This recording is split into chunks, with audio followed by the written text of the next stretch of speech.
Hello, my name is Zach from WorleyTutorials.com, and in this video, this is part 2 of the text in Illustrator CS6. So, we've already talked about how we can get this. So all I did is click once with the type tool and type it. Now I want to talk about how we can make this font into objects. Now, the downside to this is that once you have done this, you are kind of stuck with the words that you have. You can't go back in there and retype.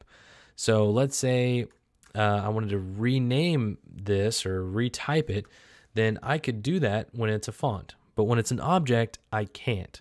So you need to make sure that you have the font, at least the shape of the letters, and whatever you're going to do as far as needing to retype it, make sure that it is good to go before you do what we're about to do. So once I've done that, so I'm good with Worley spelled the way it is, then I can come up here and get my regular selection tool and then select Worley, and I'm going to go up to type and then create outlines, and automatically you can see that it has created these objects. Now, these anchor points can obviously be manipulated. So one way is to get your direct selection tool, and I'm going to zoom in just on the O. You can see that as I select this anchor point, it actually has handles just like as if I was to make a circle, because essentially this is a circle within a circle. So I can grab these anchor points all by themselves and kind of manipulate them to whatever way I want. Now again, I'm using my direct selection tool, so that's how I'm able to select these individual anchor points rather than just the entire object. So let's zoom out and take a look at what I've done here. There you go, Worley with a weird splash-like O. Anyway, if I have my regular selection tool and then I select the O, then it's going to select all of the words all together, all the letters all together. And that is because by default, Illustrator groups whatever text is selected. So say, for instance, if I had an entire paragraph that was written out and I selected it and then went up to type and create outlines, it's going to take the entire paragraph and put it into a group. So just to kind of illustrate this so you can see it, I'm going to open up my layers over here, which is right down here. And you can see layer 1 group, and that has all of the different letters inside of the group.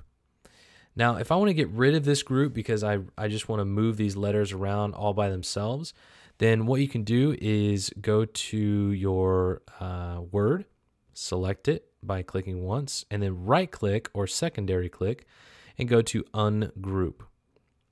Once you do that, you can see in your layers that it kind of pops out of that group folder, and then you can select the individual letters and you can move them around freely, however you choose to move them. So that's kind of the fun thing about Illustrator, is that you can take a regular font and then really just like twist it around and move the letters around however you want to make whatever it is that you want to make. You can also transform the entire letter rather than just going to the anchor points. There's a couple ways. You can right click or secondary click and go to transform, and there's all different kinds like move, rotate, reflect. So if I click on reflect and I want to see what that's going to do, I can click on and off preview, and it's going to show you that it's going to flip it exactly the way it is. And then if I click on horizontal, it flips it upside, on the head and then on the feet and on the head and the feet. So it kind of flips it horizontally. Now, I don't want to do this because personally, I like to come in here and kind of move it like that because it's fun to watch. And what's the point in designing if it's not fun, right? So that is kind of the basics of how you can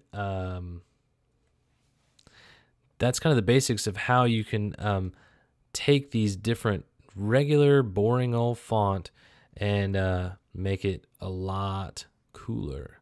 So like this, because this is pretty cool. I'm sorry. Last thing is that I want to talk about that. Consider each of these letters as no longer letters, but as objects. So with an object, you can come in here and you can change the fill. So I can make it into a gradient. I can change the color of it very easily.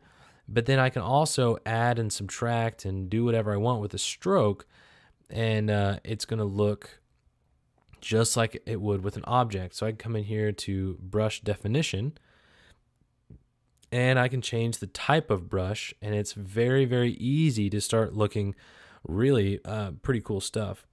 The thing you do want to worry about is make sure that you're not embellishing these too much, because if I was to come in here and try to make this W look all awesome, it can kind of get out of control and no longer look like what it's supposed to. So you could, make it not look like a W anymore, and very easily.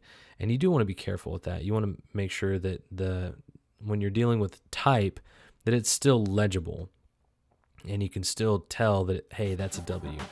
So there you go. Have fun with this, kind of experiment a little bit, and see what you can come up with.